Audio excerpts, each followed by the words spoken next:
শুরুতে স্পিড বোটে করে নির্ধারিত স্থান থেকে সাঁতারুদের নিয়ে যাওয়া হয় রাঙামাটির শুভলং বাজারে।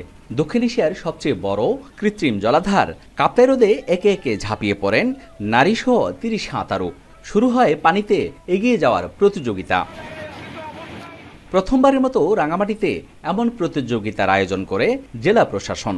শুভলং বাজার থেকে শুরু হওয়া ১৩.৫ কিলোমিটারের শুভলং চ্যানেল সুইমিং প্রতিযোগিতা শেষ হয় জেলার শহীদ মিনার ঘাটে। এমন আয়োজনে অংশ নিতে পেরে খুশি প্রতিযোগীরাও। এখানকার মানুষরা সাঁতারটাকে ভয় করে, পানিতে নামতে ভয় করে, আর যেন ভয় না হয়।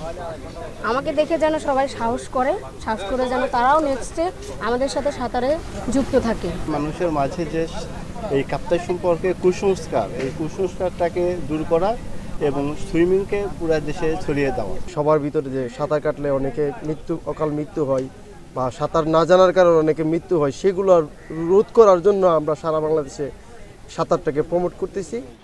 এ ধরনের আয়োজন পাহাড়ের ছেলে মেয়েদের জাতীয় ও আন্তর্জাতিক পর্যায়ে সাঁতার প্রতিযোগিতার জন্য প্রস্তুত করতে সক্ষম বলে মনে করেন জেলার ক্রীড়া কর্মকর্তারা।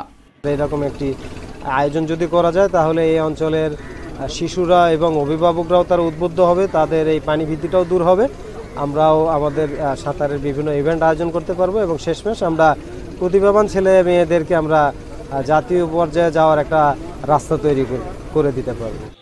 রাঙামাটির কাপ্তাই হ্রদ কেন্দ্রিক দেশি বিদেশি পর্যটক আকর্ষণে নিয়মিত এমন আন্তর্জাতিক মানের আয়োজনের দাবি পর্যটন সংশ্লিষ্টদের। জিয়াউর রহমান জুয়েল, এখন রাঙামাটি।